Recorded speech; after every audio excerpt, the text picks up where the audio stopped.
Ok, donc on va commencer. Tout le monde m'entend bien? Donc bonsoir et bienvenue à cette session.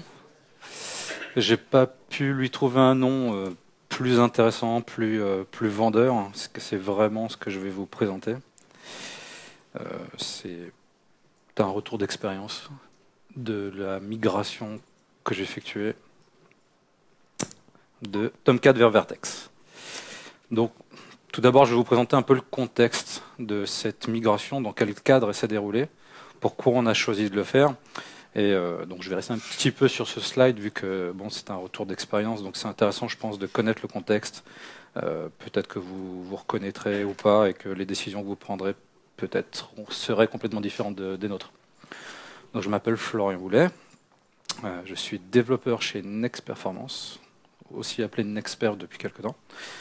La société Next Performance vend de la publicité sur Internet, ce qu'on appelle du retargeting. C'est un produit de reciblage publicitaire. Et c'est ce secteur-là, de la publicité sur Internet, est globalement méconnu, je pense, de la part des techos tels que vous êtes et tels que je suis, puisqu'il y a des contraintes techniques assez fortes, notamment dues au trafic qu'on reçoit en entrée. Comment ça se passe du coup? Je n'ai pas fait de schéma, je vais essayer du coup d'expliquer clairement comment ça fonctionne. La plupart des publicités maintenant sur Internet sont achetées sous forme d'enchères, ce qu'on appelle du RTB pour Real-Time Bidding. Et pour schématiser, quand vous allez visiter un site où des publicités s'affichent, un site gratuit généralement, lorsque les bannières commencent à s'afficher, peut-être avez-vous déjà remarqué qu'il y avait une sorte de loading quand elles étaient longues à s'afficher. Et ça, c'est pas ce qui devrait se passer. La plupart du temps, en 200 millisecondes ou en 100 millisecondes, le publicitaire a eu le temps de requêter tout un tas de partenaires, dont Next Performance et d'autres concurrents qui font le même métier, pour nous demander si on souhaite acheter cet espace publicitaire en fonction de l'utilisateur, c'est-à-dire vous, qui êtes en train de browser ce site internet. Donc, comme vous l'imaginez, ça peut générer beaucoup de trafic, de fort trafic, en fonction des partenaires sur lesquels on est branché. Il se trouve qu'on est branché généralement sur des partenaires qui revendent beaucoup d'espaces publicitaires tels que Google, Facebook, et ça génère beaucoup de trafic. Par exemple, notre serveur de real-time bidding chez Next Performance reçoit par jour plusieurs milliards de requêtes HTTP par jour. Et on a évidemment d'autres types de serveurs que ce serveur-là. Les contraintes techniques, je disais, sont fortes tout à l'heure, puisque nos partenaires, comme je l'expliquais, nous imposent de répondre dans un temps donné pour afficher la publicité assez rapidement. Il se trouve que sur le RTB, donc le Real-Time Bidding, généralement, on doit répondre en 100 millisecondes, les 100 millisecondes incluant le temps aller-retour réseau. Généralement, on n'est pas dans le même data center que nos partenaires, on est dans le même continent, et si on compte 50 à 70 millisecondes de temps réseau, ça nous laisse 20 à 30 millisecondes pour répondre. Enfin, oui. Pour faire le calcul de la réponse et la renvoyer. Dans ce contexte, alors nous, nos temps de réponse moyens sur Tomcat donc, sont aux alentours de 4 millisecondes. Et malgré ça, on souhaitait améliorer les choses. Donc 4 millisecondes, c'est déjà assez rapide dans ce milieu-là. Évidemment, je ne compare pas aux milieux financiers qui sont en dessous de la milliseconde, voire de la microseconde en général. Mais pour du web, c'est déjà très performant, alors que ça tourne sur du Tomcat. Et pourtant, on n'a pas forcément à l'idée que Tomcat, déjà de base, peut être performant. Bon. Voilà. Donc dans ce contexte, on s'est dit, bon, comment améliorer les choses? On a fait beaucoup d'optimisation déjà au niveau du code, des choses sont cachées, on a retiré ce qui est long, ce sont les IO. Maintenant, avec Tomcat, on a un problème, ou pas, mais on a pensé que c'en était un chez nous, c'est qu'une connexion en entrée équivaut à un thread chez nous. Enfin, chez nous, chez tout le monde, hein, chez tous ceux qui utilisent Tomcat. Et donc, une des pistes d'amélioration potentielle était de passer sur du NIO. Donc, NIO, je vais en parler un petit peu plus tard pour rappeler ce que c'est les IO non bloquantes de Java, les non-blocking IO. Donc voilà comment je vais vous expliquer un petit peu comment cette migration s'est faite. On va d'abord commencer par une présentation plus ou moins rapide de Vertex.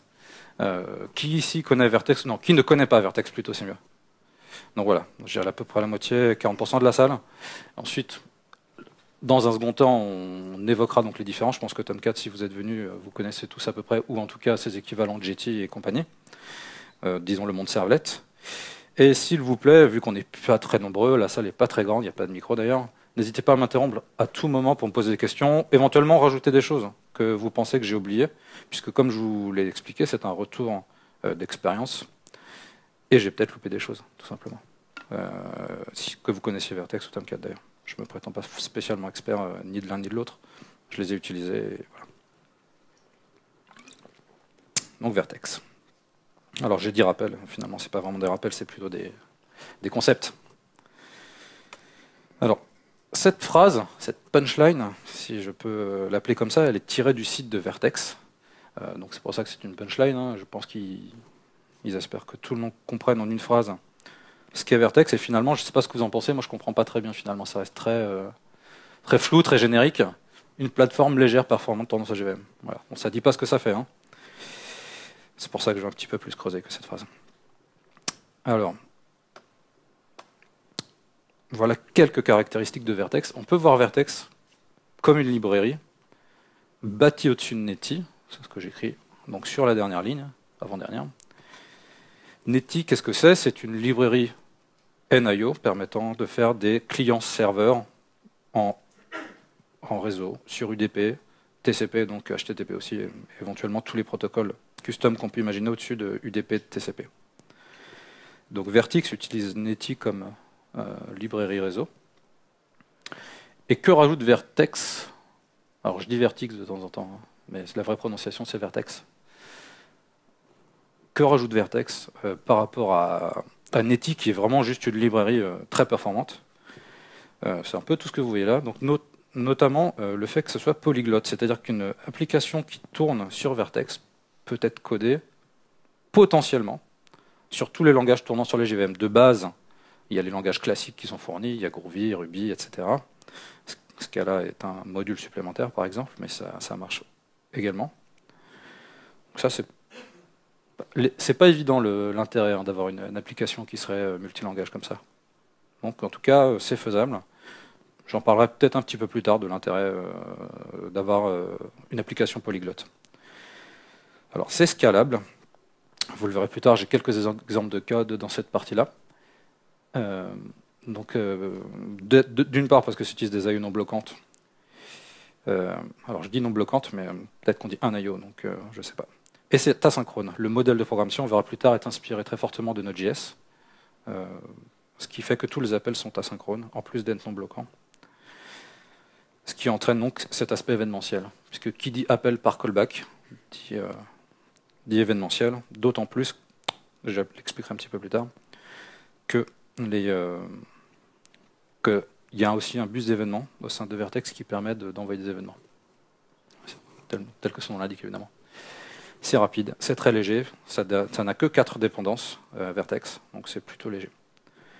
Donc là, je précise en bas la version 2.1, ça je l'ai rajouté tout à l'heure, parce qu'hier, Julien Viette, qui bosse sur Vertex, chez Red Hat, a fait un talk sur la version 3, qui sortira au milieu de cette année. Et donc, je voulais vraiment indiquer, bon, je l'indiquerai un petit peu plus tard s'il y a des différences, mais donc ce retour d'expérience concerne principalement la 2.1, donc la version de production actuelle.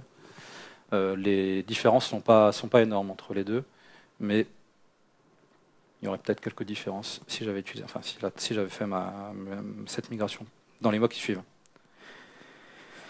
Alors, juste pour continuer là-dessus, normalement ma presse est faite pour durer une demi-heure environ. Si c'est le cas, eh ben, je vous montrerai un peu de code d'une application web tournant sur Vertex et je vous montrerai les impacts que ça a en termes de code.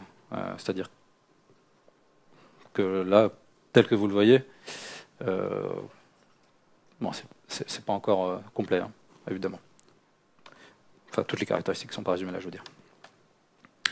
Qu'est-ce qu'on peut faire avec Vertex? Alors, du classique, mais voilà, du REST facilement, Zapier reste facilement. Des web applications, des applications uniquement serveurs, puisque on a côté Vertex, uniquement accès à une couche HTTP de haut niveau, enfin plutôt de bas niveau, mais plus haut que ce qui est dispo sur Netty. Mais en termes de protocole HTTP, il n'y a pas grand-chose qui est supporté. Par exemple, la lecture de cookies n'est pas supportée. Les authentifications ne sont pas supportées, etc. Ce sont des choses qui doivent être codées à la main. On peut aussi faire des frameworks de plus haut niveau qu'utilisent Vertex. Peut-être que vous connaissez Nodin, un framework Red Hat, qui est une implémentation de Node.js qui tourne sur les JVM. Et ça utilise Vertex en fait. Voilà. Donc c'est une vraie implémentation de Node.js avec les modules de Node qui ont été codés aussi. Donc là, je vais vous montrer un peu de code. À quoi ça ressemble donc un serveur HTTP de base en Java, parce que c'est polyglotte, là je vous montre en Java, développé sur Vertex 2.1. Ça, c'est une des choses classiques qu'on peut faire avec Vertex. C'est un serveur HTTP. C'est aussi un client, c'est aussi un serveur, tout comme Netty en fait. Donc là, moi, j'ai pas grand chose à dire pour commenter ce code, mais on peut quand même en tirer diverses conclusions. Déjà, l'API est fluent, donc c'est plutôt moderne et c'est sympa à utiliser. On reconnaît les patterns Node.js, que j'expliquerai un petit peu plus tard avec les callbacks ici. Et le listen sur le port, c'est exactement la même API que Node.js. Ça hérite d'une interface qui s'appelle Vertical, que je décrirai un petit peu plus tard. Et on voit que pour écrire finalement la réponse HTML, voilà, bon, encore une fois, ça ressemble un petit peu à l'API Servlet. D'accord ? Sauf qu'on récupère la réponse de la requête, alors que dans l'API Servlet, les deux sont séparés. Et ça ne change pas grand-chose en fait. Donc tout ceci est asynchrone. Et ça signifie, lorsqu'on reçoit une requête HTTP sur ce serveur, ce code-là est exécuté. Donc là, on ne s'occupe pas de l'URL appelée, du pass. On renvoie toujours, évidemment, cette page HTML statique. On peut la considérer comme ça. Et ça écoute sur le port 8080, c'est tout ce que ça fait. C'est un petit peu verbeux, comme vous voyez. Donc on peut évidemment le simplifier avec une lambda. Et vu que tout est à base de callback dans Vertex, finalement, au bout du compte, ça simplifie pas mal le code. Voilà, je vous remonte la différence. On perd 2 lignes ou 3. Ça saute pas aux yeux. Mais dès qu'on commence à avoir beaucoup de callback, ça a un impact visuel assez fort. Comme je l'ai dit en bas, vu que le mode de programmation, le modèle, est inspiré de Node.js, on a assez rapidement, enfin on peut en tout cas avoir assez rapidement des callbacks L. Donc les callbacks L, si ça ne vous parle pas, ce sont des callbacks dans des callbacks dans des callbacks dans des callbacks, ce qui entraînerait là potentiellement un niveau d'imbrication supérieur à 3, 4 ou 5 à partir du moment où ça commence à devenir illisible. Il n'y a rien qui est prévu dans la stack de base pour éviter ça, puisque c'est le modèle de base de Vertex. Il y a des modules supplémentaires qui sont l'équivalent des librairies dans Vertex. Et il y a un module RxJava qui permet du coup d'aplatir un petit peu cette imbrication de callback L. Donc c'est un problème qui est contournable. L'équivalent en JavaScript, donc je vous disais que c'était polyglotte tout à l'heure, donc ça veut dire que l'API est exposée sous forme de différents langages, Ruby, JavaScript, etc. Là, la même vertical que tout à l'heure en JavaScript, ça donnerait ça, pas beaucoup de différence. Et pour vous remémorer, ou éventuellement si vous ne connaissez pas l'API de Node.js, voilà comment on crée un serveur HTTP. Alors ça, je ne l'ai pas testé, je l'ai pris d'Internet. J'espère que c'est pas trop vieux, que c'est toujours fonctionnel, pour ceux qui connaissent Node.js. Voilà. Donc là, on voit clairement l'inspiration asynchrone et Node.js de Vertex. Ok ? Je vous remonte un petit peu les similitudes ou les différences. C'est très proche. Voilà, alors, on va rentrer un petit peu plus dans les détails par rapport à ce que je disais tout à l'heure. Donc, qu'est-ce qu'un vertical ? Le vertical, c'est le point d'entrée de l'application. C'est le point d'entrée principal de l'application dans une application Vertex. C'est l'équivalent d'une servlet un petit peu. Donc, c'est à partir de là, c'est là que l'application démarre. On lui indique dans son fichier de conf quel vertical démarrer. Et elle les démarre. On peut avoir X vertical dans son application. Voilà. Donc c'est l'équivalent de la servlette. Le vertical donc, est l'unité de base dans l'application Vertex. Et lorsqu'on package une application, il faut au moins qu'elle ait un vertical. Il peut en avoir plusieurs. Et c'est ce qu'on appelle un module. Les modules peuvent ensuite être... Les applications Vertex peuvent dépendre ensuite d'autres modules. C'est comme ça qu'on peut inclure d'autres verticals qui ne sont pas développés par nous. Donc c'est l'équivalent des librairies en Vertex. La seule différence, c'est que ce sont des librairies avec des verticals à l'intérieur. Donc finalement, Euh, c'est une sorte de surcouche. Si on voulait faire une librairie JDBC, par exemple, qu'on pourrait qualifier de module, il faudrait donc l'exposer sous forme de verticle, et ensuite faire communiquer les verticles entre eux. J'expliquerai un petit peu plus tard comment faire communiquer les verticles entre eux. Et donc voilà. Le modèle de thread dans Vertex est intéressant à connaître, puisqu'il y a ce qu'on appelle l'event loop. Chaque verticle tous les verticles sont exécutés dans ce qu'on appelle l'event loop. Pour ceux qui font des clients lourds, genre du Swing ou de l'Android, c'est un peu l'équivalent du thread UI, c'est-à-dire qu'il ne doit jamais être bloqué. Comme cet event loop a très peu de threads, c'est un pool du nombre de threads qui correspond au nombre de corps ou de CPU de la machine. Si on bloque le thread, on fait vraiment bloquer l'application. C'est-à-dire que quand on reçoit une requête HTTP, comme on a vu tout à l'heure avec le serveur, il est exécuté par un verticle, on était dans un verticle, et c'est l'event loop qui l'exécute. Voilà, donc c'est un modèle NIO qui correspond donc à exactement ce qu'on voulait dans cette migration, puisque pour Tomcat, on a beaucoup de threads qui sont créés, des centaines, voire des milliers, voire des dizaines de milliers. Alors qu'avec Vertex, on se contente finalement d'un nombre de threads correspondant au nombre de corps, et c'est là qu'on attendait du gain. Ah oui, intéressant, la première phrase dont je n'ai pas parlé. Comme les verticles sont à un instant donné exécutés toujours par le même thread, en fait, on code de la même manière que si on était dans une application monothreadée. Et ça, c'est plutôt cool. C'est-à-dire qu'on n'a pas besoin de faire de blocs synchronized, de variables volatiles au sein d'un verticle ou de classes app utilisées dans les verticles. Et ça compense fortement, je dirais, ce qu'on peut imaginer des callbacks qui ne sont pas forcément quelque chose qu'on aime. Enfin, en tout cas, moi, quand je fais du JavaScript, c'est pas toujours ce que j'aime faire. Mais ça, c'est vraiment cool. Alors, comment du coup intégrer les librairies qui, elles, ne peuvent pas s'intégrer dans un verticle non bloquant? Donc les libres bloquantes, ça peut être JDBC, ça peut être envoyer des mails, des logs, etc. Tout ce qui fait des IO bloquants. Appeler, je sais pas, un service SNMP, je sais pas. C'est prévu dans Vertex, ceci afin évidemment de pouvoir utiliser toutes les librairies existantes et pas évidemment séparer Vertex du monde Java. Il y a ce qu'on appelle des workers verticals, donc c'est un paramètre de la conf qu'on indique au moment du démarrage de l'application. On indique que tel vertical est worker. Et ce que ça fait, c'est que ça crée un pool de threads dédiés qui est à 20 threads par défaut. Et donc, tous les appels bloquants seront dans ce pool de threads et ne bloqueront pas du coup les event loops. Donc, en fait, ça permet à Vertex de s'intégrer à peu près tout et de faire du coup ce que j'imaginais moi, et ce qui marche plutôt bien en fait. Faire une migration assez facile en ne touchant pas aux IO. Je voulais garder mes IO vers mon même cache, etc. en bloquant. Rendre la partie HTTP NIO, c'est-à-dire je voulais diviser le nombre de threads par 1000. Et voilà, c'était la première étape avant de tout passer en non bloquant. Puisque on peut, dans l'absolu, tout passer en non bloquant en remplaçant petit à petit les librairies standards par des modules verticles non bloquants ou des librairies qui sont déjà NIO et donc déjà non bloquants. Tout à l'heure, je vous ai parlé du bus d'événements et du fait que c'était événementiel dans Vertex. Alors c'est super là-haut. Tac. À quoi ça correspond ce bus d'événements? C'est en fait c'est un bus qui permet de faire communiquer les verticles entre eux. Comme l'application est polyglotte, chaque verticle peut être écrit dans un langage différent. Je vais essayer d'accélérer un petit peu. Là, je passe beaucoup de temps. Et le seul moyen de communiquer entre différents langages, finalement, c'est d'envoyer des messages via un bus d'événements. Donc ça ressemble pas mal à un modèle d'acteur, comme on aurait sur AK ou n'importe quel modèle d'acteur. Et les types supportés, c'est les types classiques qui sont finalement supportés dans tous les langages, du string, du nombre, du JSON et éventuellement du byte array. Le byte array, pourquoi pas, ça pourrait servir à serialiser des objets, à se les passer entre verticles. Mais dans ce cas-là, on est obligé de rester sur du Java, bien entendu. Parce que pour un vertical JavaScript, ça n'aurait aucun sens.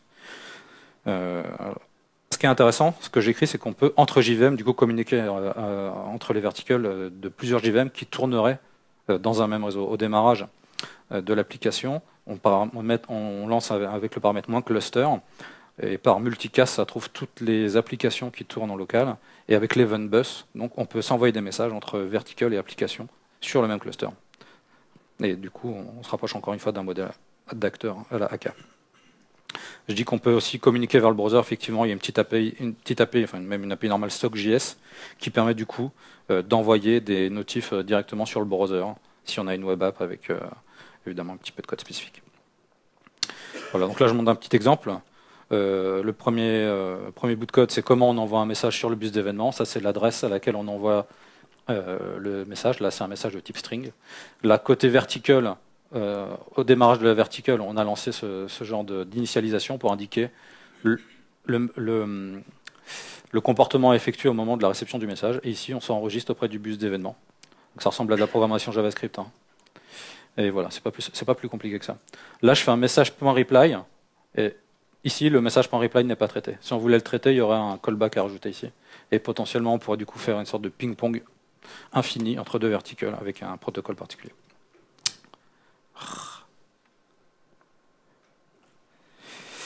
Voilà pour la première présentation, la première partie. Donc sur Vertex, est-ce que vous avez des questions peut-être sur Vertex avant qu'on passe à la partie comparaison migration en elle-même? Est-ce que j'étais assez clair? Est-ce que ouais? Ok. Bon, désolé pour les pop-up Slack. Alors on y va. Alors voici les différents points à relever et que je vais donc un petit peu présenter. Donc, ce qui est intéressant donc, dans Tomcat, c'est comme vous savez, normalement il y a un moteur de template que vous utilisez pour rendre vos pages HTML. Et classiquement, ça peut être alors je dis moteur de template pour JSP, JSF, même si ce n'est pas le cas. C'est l'équivalent. Voilà. Alors si vous avez un rendu côté JavaScript, évidemment, vous n'êtes pas concerné par ce problème-là. Donc le problème des moteurs de template JSP, JSF et autres, c'est qu'ils sont uniquement compatibles sur des serveurs de type servlet. Donc évidemment, si votre appli web contient ce genre de page et que vous souhaitez la migrer vers Vertex, il y aura des soucis, puisque ça sera impossible de les rendre compatibles. Et il faudra soit les migrer vers un autre moteur, soit du coup refaire from scratch votre templating en passant soit sur du JavaScript pour être totalement autonome, soit migrer sur un moteur de template qui soit indépendant de servlet comme Timeleaf ou Velocity ou autre. Si je dis pas de bêtises. Les seules choses qu'on peut faire au niveau Vertex, ça c'est la chose la plus sophistiquée qu'on peut faire du point de vue serveur, c'est envoyer du texte statique dans la partie end ou envoyer un fichier HTML statique également. Alors là, il est statique, ça pourrait être n'importe quoi, évidemment, ça pourrait être un fichier généré.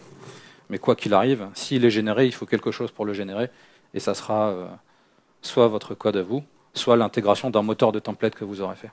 Donc si j'ai le temps, je vous montrerai ensuite, comme je vous disais, une web application dans laquelle j'ai intégré Timeleaf. Bon, c'est pas simple forcément, mais ça fonctionne bien sûr.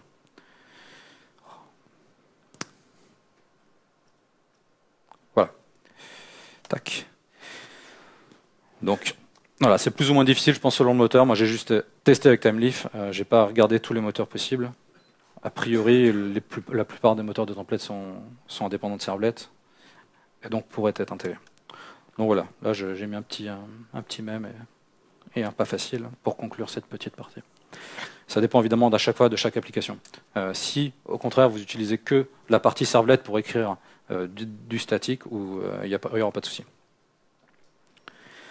Donc là, on est plus sur la partie servlet également, la partie HTTP Servlet Request.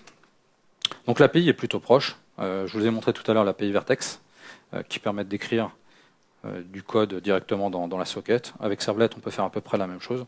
Là, en l'occurrence, on met un statut code, un header particulier pour dire le content type, et on écrit un fichier statique, ça marche à peu près de la même manière. Donc, si vous avez ce genre de code, côté Servlet, ça ne sera vraiment pas compliqué à migrer. C'est très proche. Comme par exemple là aussi, lire des paramètres reçus en get, ça se lit comme ça. Donc c'est très très proche et pas compliqué à migrer. C'est très facile, voilà. Tant que évidemment vous ne faites pas du dynamique, ça reste très facile. C'est plutôt cool. Voilà. Prochaine partie, peut-être un petit peu plus compliquée, c'est les class loaders.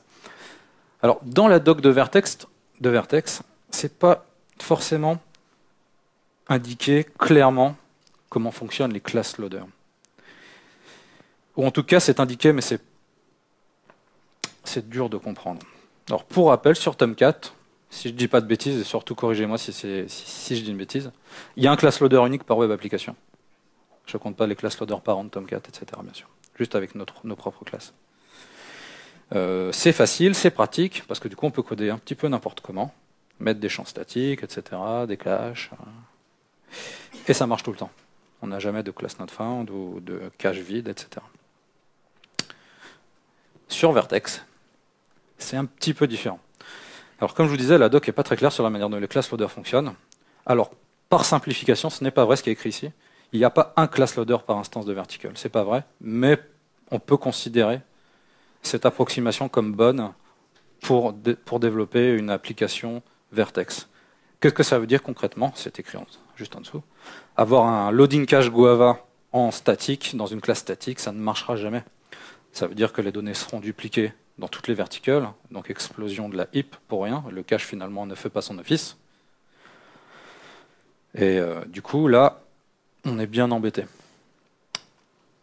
Et ça donc, c'est un des problèmes qui peut ressurgir rapidement, à partir du moment où on s'en rend compte en fait. Donc c'est pas forcément rapide. Il y a plusieurs manières de contourner ce problème, bien entendu. Le plus classique étant de sortir le cache à l'extérieur en utilisant le même cache au Redis, ou peu importe d'ailleurs la solution utilisée, ça peut être du off-heap, comme tel que Hcache par exemple. Mais Vertex fournit une manière de partager des données entre verticals, ce qu'on appelle les shared data. Donc c'est des maps et des sets globaux qui sont read-only, mais qui contiennent que des données de type primitif. Du coup, si dans votre loading cache vous stockez des gros objets Java, c'est pas directement remplaçable par les shared data. Donc voilà, c'est pas un équivalent, c'est pas du tout un équivalent. Évidemment, on peut toujours créer un vertical qu'on interrogera via le event bus à tout moment pour lui demander des datas. Comme je vous disais tout à l'heure, c'est le même problème qu'avec les shared data, les verticals communiquent avec des types primitifs, les choses les moins primitives étant du JSON ou du byte array.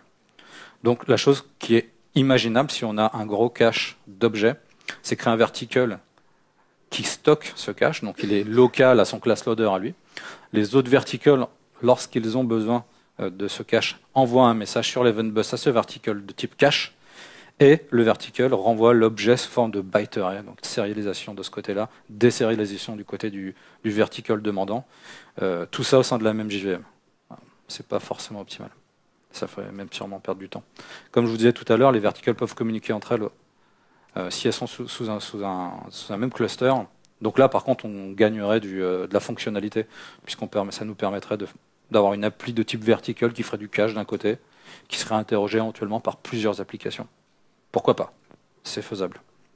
Mais du coup, on perd du temps avec le réseau et avec la sérialisation. Donc cette partie-là, elle est vraiment pas facile. Elle est mal. Moi, je l'ai mal comprise en lisant la doc, et je m'en suis rendu compte que très tardivement. Donc voilà. Donc c'était un peu aussi l'objectif d'aujourd'hui. Je vais me permettre d'aller fermer ce truc.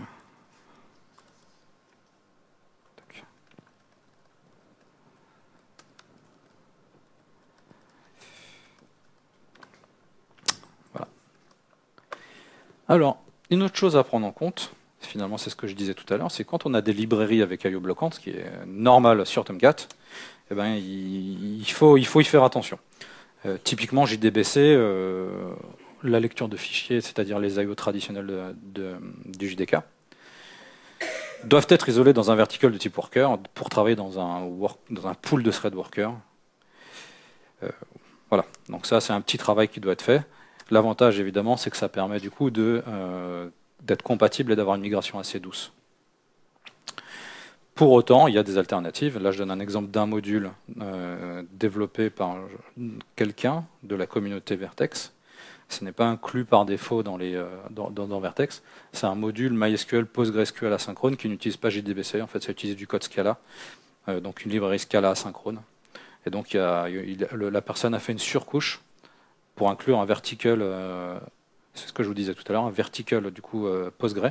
Ça en fait un module Et du coup, au sein de Vertex, on peut utiliser ce module comme client, juste MySQL et PostgreSQL, puisque ça n'utilise pas JDBC, hein, voilà, asynchrone. Et ça utilise et derrière, ça s'appelle une libscala, dont je ne me rappelle plus le nom malheureusement, mais je peux la retrouver si jamais vous êtes intéressé.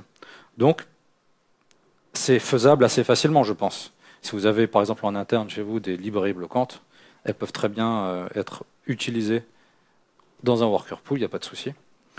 Et alors, dans un second temps, tout migrer en asynchrone si jamais vous avez la motivation. Ou utiliser, parce qu'il y en a plein qui existent. Il y a un module registré dont je n'ai pas parlé au tout début qui existe, qui contient tous les modules de la communauté. Et il y a des modules pour Redis, pour MySQL, pour PostgreSQL, et puis pour tout un tas d'autres data stores, pour du Cassandra, etc. Qui du coup sont asynchrones. Par exemple, pour Mongo, il n'y en a pas. Le client Mongo de base, le client Java n'est pas asynchrone.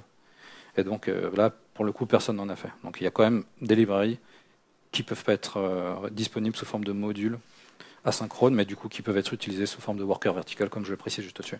Donc ça, c'est plutôt bien fait, ça va plutôt vite.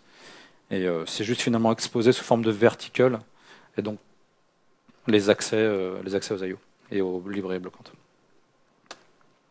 Le déploiement, c'est intéressant le déploiement. Encore une fois, là, si je me trompe à propos de Tomcat, n'hésitez pas à poser des questions ou interrompez-moi. À ma connaissance, on peut déployer sur Tomcat que de deux manières, avec un war ou un war explosé, c'est tout. Évidemment, il y a aussi, voilà, il n'y a que ça. Donc ça fait finalement peu de choix possibles. Et là où c'est pose souci, c'est peut-être au niveau de la scalabilité, notamment si l'application est avec état, c'est plus difficile de scaler, voire de supporter le failover. Avec Vertex, on a différentes possibilités. Comme je vous expliquais tout à l'heure, le niveau le plus fin, c'est le vertical dans Vertex. Potentiellement, on peut démarrer juste un vertical avec ses dépendances. Donc, on peut imaginer tout un tas de modes de déploiement possibles, où chaque point d'entrée, au lieu d'avoir 10 points d'entrée qui seraient 10 verticals dans une application équivalent à un WAR, dans une web app, chaque vertical serait démarré dans sa propre JVM sur la même machine. Ça permettrait du coup de supporter le crash de JVM au niveau vertical. On pourrait imaginer ça. Autre chose qu'on peut imaginer, c'est un peu la même chose que le cluster de tout à l'heure. Lorsqu'on démarre différents verticals ou différentes applis Vertex sur différentes machines, en rajoutant un paramètre HA, comme High Availability, les verticals se trouvent entre elles et les applis se trouvent entre elles via multicast sur le réseau. Et lorsqu'une appli tombe ou un vertical tombe, le cluster en redémarre une autre sur les autres machines. Donc ça rajoute du failover automatisé. Et comme je vous disais tout à l'heure, non, ça je ne vous l'ai pas dit, mais en tout cas, les applications Vertex sont de par nature sans état, évidemment, puisque stocker l'état dans des champs statiques tels que des caches, c'est pas possible, comme les sessions dans Tomcat, par exemple. Hop là, ouais. Alors, également, donc là, comment peut-être déployer une application Vertex? Il y a différentes manières. Il y a la commande Vertex, donc il suffit d'installer comme le Vertex en local. Du coup, ça nous rajoute une commande. On fait Vertex nom de la classe et ça la démarre. Ou Vertex nom du zip, nom du jar, ça démarre. On a aussi ce qu'ils appellent le fat jar, c'est l'équivalent du shed plugin en Maven qui permet de faire un jar avec toutes ses dépendances. Ça, c'est pratique, puisqu'on a du coup un gros jar qu'on lance avec Java-jar et ça lance l'application avec toutes ses verticales. Et on peut aussi déployer à partir du code directement. On peut faire un vertical qui déploie d'autres verticals ou d'autres modules à partir du code. Et lorsqu'on déploie des modules à partir du code, il va directement les chercher sur le module registry de Vertex. Voilà. Donc c'est totalement dynamique. Je vous invite à voir la démo d'hier de Julien Vec quand ça sera disponible, puisqu'il l'a montré. Donc là, le déploiement, c'est beaucoup mieux que Tomcat. Quand je dis facile, dans ce cas-là, c'est que les possibilités offertes sont bien plus nombreuses. Et clairement, ma préférée, moi, c'est le fat jar. Voilà, on crée un gros jar, on fait Java-jar, ça démarre. Voilà. Alors les sessions, c'est un petit peu le prolongement de ce que je disais tout à l'heure. Si l'appli est stateful et qu'elle a des sessions, ça sera compliqué. Si elle est stateless, ça ne sera pas compliqué. la migration stateful des sessions, par exemple Tomcat, vers Vertex, c'est un peu compliqué parce que Vertex ne gère pas les sessions. Le niveau le plus haut, c'est ce que vous avez vu dans le code tout à l'heure, c'est juste accès au statut code du HTTP, lire des cookies, lire des headers. Et donc du coup, la session, il faut la gérer soi-même. La manière classique de gérer les sessions, bah, du coup, c'est de la stocker dans un cache à l'extérieur. Comme ça, toutes les instances de votre application ira lire ce cache à chaque requête afin de régénérer la session de l'utilisateur. Pour les cookies, c'est pareil. S'il y a une authentique par cookie dans votre appli, il n'y a pas de méthode d'authentification qui sont créées par défaut dans Vertex. Il faudra la recoder. Donc voilà. C'est là qu'on s'aperçoit que Vertex reste assez bas niveau quand même. Donc là, ça dépend de votre application. Ça sera plus ou moins facile. Si c'est de la web app, ça peut être compliqué. Alors, j'ai montré tous les points que je voulais montrer. Peut-être qu'il y en a d'autres qui ne m'ont pas posé problème, et donc je ne les ai pas énumérés. Je ne les ai pas énumérés, tout à fait. Voilà ce que moi je retiens de tout ça. Si votre appli est une web application qui tourne sur Tomcat, et que le moteur de template utilisé est difficilement transposable et que vous avez trop de JSP par exemple, il vaut mieux repartir from scratch parce que ça peut être très compliqué à migrer. Au contraire, si vous avez une application de type service REST sur Tomcat, je ne l'ai pas montré au début, mais c'est très facile de faire des services de type REST. Puisque finalement, quand on fait du REST, on a besoin d'accéder à la requête HTTP et au header, pas beaucoup plus que ça. Et donc c'est très facile, et généralement pas très compliqué de migrer. Si au contraire vous faites une application serveur-to-serveur, ce qui correspondait à ce que je vous disais au début sur le real-time bidding, ou le serveur de Google, Apple Not Server par exemple, là les perfs entrent en jeu, et peuvent être un frein si par exemple externaliser tous les caches à l'extérieur de la JVM ralentissent trop les performances. Tout ça, ça se teste bien entendu. Ça dépend des cas d'utilisation. Si vous voulez creuser les concepts de Vertex, il y a cette page qui est hyper intéressante, où elle est complètement agnostique du langage. Elle décrit tous les concepts que je vous ai dit en détail, avec les class loaders, les verticals, etc. Donc là, je vais prendre quelques questions. Il reste 14 minutes et je vous montrerai du code si jamais les questions...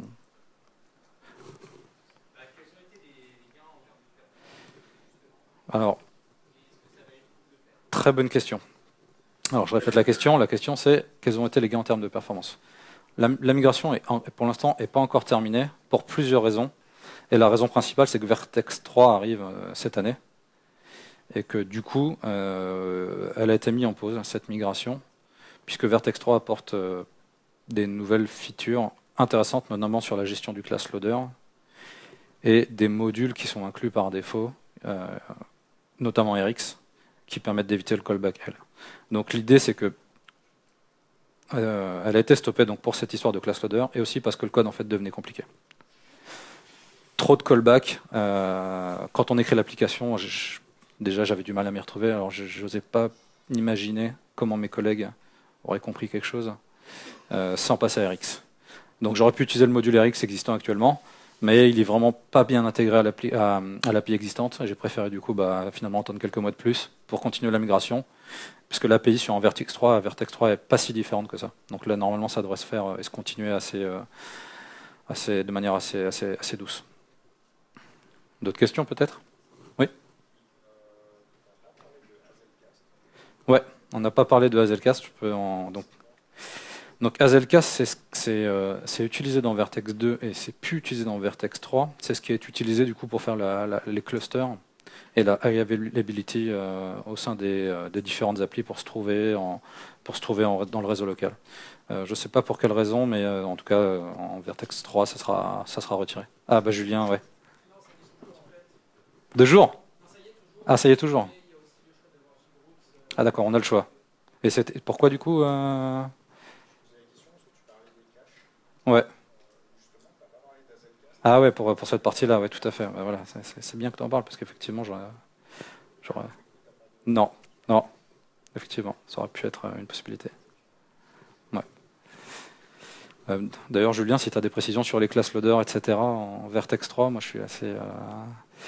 Parce que, enfin, voilà, il n'y aura plus qu'un class loader global ou. Ouais, d'accord. Ouais. Ouais, c'est bien ce qui me semblait. Par vertical.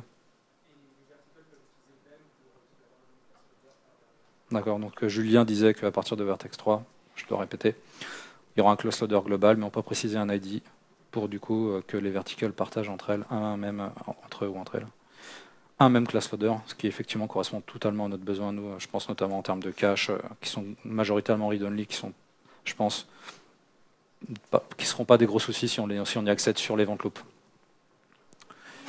D'autres questions?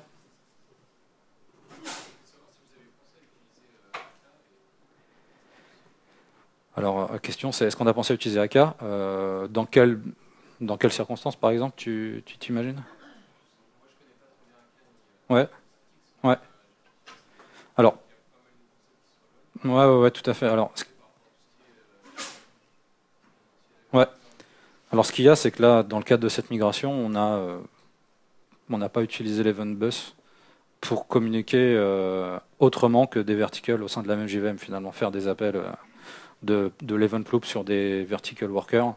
Et donc, finalement, ce qui avant était juste un appel de méthode tout simple, a été remplacé par des appels via l'event bus. Mais c'est du coup pour communiquer entre les JVM, on l'utilise pas du tout. Donc non, de toute façon, le besoin s'est pas présenté, quoi. Donc je pense que j'aurais utilisé l'event bus pour tester, mais j'aurais pas testé AK parce que, enfin, j'aurais testé AK si le besoin s'était manifesté, mais là c'était pas le cas dans le cadre de la migration.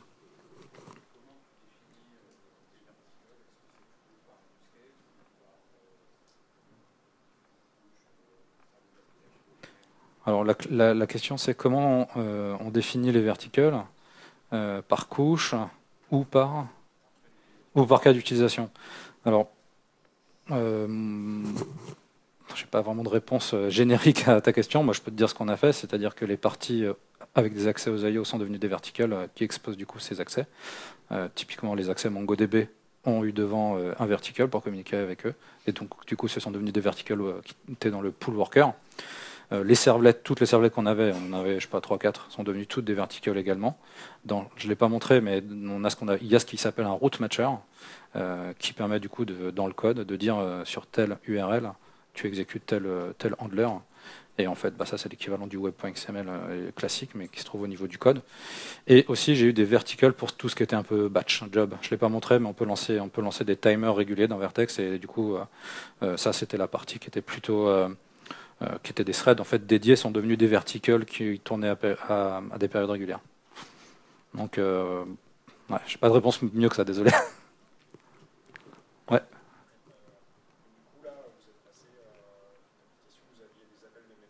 ouais, ouais, c'est exactement. Alors la question, c'est on est passé d'une application où on appelle des méthodes à une application où on passe par le bus d'événements, c'est ça? Et du coup, il y a eu de la serialisation et de la déserialisation. Alors ouais, ça a été compliqué ça. C'est-à-dire qu'avant, on n'hésitait pas à faire des appels de méthodes avec des gros objets en paramètres, classiques comme tout le monde. Et là, il a fallu soit les transformer en JSON, soit complètement changer le type d'objet, puis y mettre que les types primitifs dans un JSON nécessaire pour cet appel de méthode. Donc ça peut redemander un gros refactoring, effectivement. Tout dépend évidemment de l'appli. Je trouve que nous, ouais, c'est exactement ce qu'il y a là. On a des très gros objets avec plein de champs et on les a transformés en JSON du coup. Puisque c'est ce qui est recommandé d'utiliser JSON, évidemment, pour les cas polyglottes notamment, et la facilité d'utilisation dans tous les langages. Alors en termes de perf, c'est la question. Malheureusement, j'ai pas encore pu, parce que je voulais attendre Vertex 3 pour finir, et donc la partie benchmark aussi. Je pense que vu que c'est que du CPU, il y aurait eu une petite perte de perf, mais là où on perd beaucoup de temps, où on perdait beaucoup de temps, c'était lire même cache par exemple en live et bloquer des threads. Donc de toute façon, même s'il y avait eu cette petite perte, ça aurait été rien en comparaison de toute façon la perte de temps qu'on a lorsqu'on va lire à l'extérieur de la JVM des données, quoi. Là, j'aurais tout mis dans une JVM pour le coup. Pour, ouais, je serais resté dans un même mode que Tomcat pour l'instant, dans la migration, dans le cadre de la migration, et potentiellement après profiter des features de Vertex pour exploser toute cette application et exposer des services qui potentiellement peuvent devenir appelables au sein des autres applications qui elles-mêmes seraient Vertex. Ça aurait été évidemment un petit peu projeté un peu plus loin, mais pourquoi pas.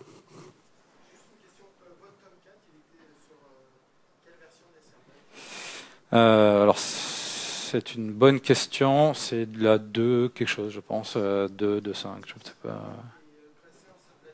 Ouais.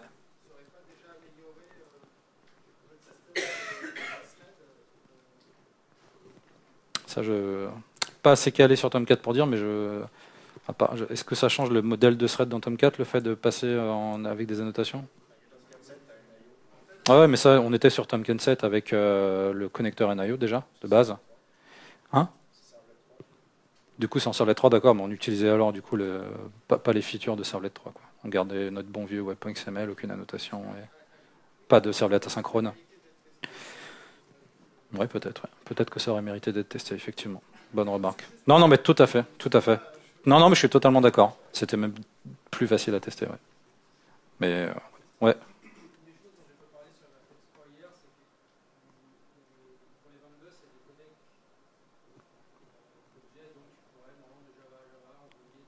Des objets du.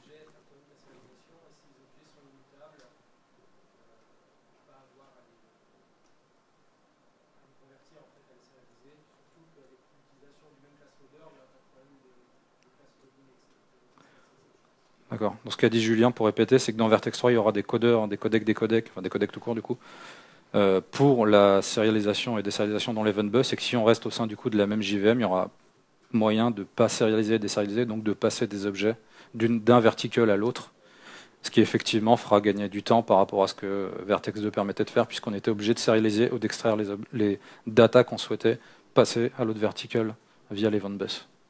Merci Julien. D'autres questions? Oui. Ouais, ouais, alors ça, c'est monitoré, c'est effectivement, ouais, tout à fait. Alors, c'est pas un problème, hein. Comme je disais tout à l'heure, le temps de réponse moyen est à 4 millisecondes, et sur les centiles, à 98 centiles, on est à 30 ou millisecondes, quelque chose comme ça. Et 30, c'est totalement acceptable. Donc, du coup, il n'y avait pas vraiment de problème, mais l'idée, c'était finalement de rationaliser peut-être plus de machines en gagnant, en traitant plus de requêtes avec les mêmes machines finalement, plutôt qu'à chaque fois, vu que l'application est sans état, il n'y a pas de souci, il suffit de multiplier les machines et on gagne des performances, il n'y a aucun souci là-dessus. L'idée c'était peut-être aussi d'en gagner un petit peu sur la manière dont c'était développé. Et voilà, et donc ça c'était l'idée, en diminuant le nombre de threads notamment. Oui. Ouais, ouais, alors est-ce que j'envisageais d'utiliser autre chose que Vertex? Voilà, la seule hypothèse que j'avais, c'était Netty, directement. Je trouvais je sais pas si vous connaissez Netty, mais c'est assez compliqué Netty, hein. Sur la partie HTTP, etc., c'est vraiment compliqué. Enfin, même sur la partie, n'importe quelle partie, c'est compliqué. L'API de Vertex est beaucoup plus simple, mais voilà, en contrepartie, tu as les callbacks. T'as les callbacks. Et c'est là la partie compliquée. Et donc je trouve, vu que tu programmes dans un vertical, comme un thread, comme je le rappelais tout à l'heure, comme si tu étais dans une application monothreadée, je trouvais cette simplicité vraiment, vraiment plaisante, en plus des perfs promises par la plateforme. D'ailleurs, si tu as des solutions ou des suggestions autres, je suis preneur, hein. L'idée, c'est d'avoir du NIO et HTTP. Voilà, en gros, c'était ça. D'accord. Eh ben, écoute, je vais regarder. Ouais, d'accord. Bah. Ouais, ouais, tout à fait. Alors, est-ce qu'on tournait en Java 7? Oui, on tournait en Java 7, ouais, tout à fait. Toujours le cas. Et d'ailleurs, avec Vertex 3, il faudra passer en Java 8 si j'ai bien compris, donc ça sera l'occasion, puisqu'on est toujours sur Java 7. Tu as encore des questions? Au fond, là-bas, des questions? Non? Eh bien, écoutez, vu le temps qui reste, je ne vais pas avoir le temps de vous montrer grand-chose au niveau du code. Mais si vous êtes curieux d'en savoir plus, n'hésitez pas à me contacter. Il y a mon petit handler Twitter en bas. Voilà. Et merci beaucoup d'être venu.